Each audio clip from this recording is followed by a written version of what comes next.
Our Main Street program in Perry started 30 years ago, back in 1995. The founders of our organization were just passionate about the historic preservation and things that they felt like needed a positive change in our downtown. It's promoted our downtown a lot.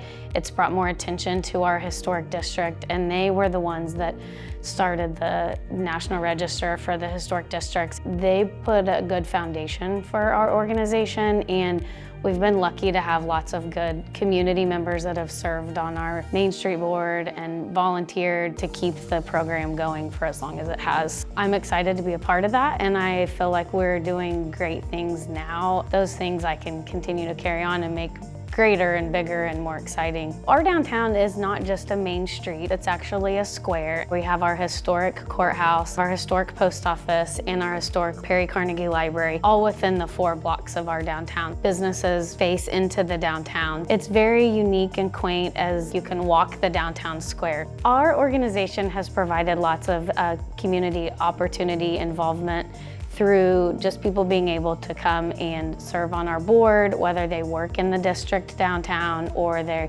work at a business that is a big partner for Main Street. And then also just people that are just want to know more about things in the community or somehow want to serve and volunteer. The 4 points are a very good way to keep the whole Main Street organized. It's like a checklist for your organization to go, are you following these things? Here is a good way to make it successful.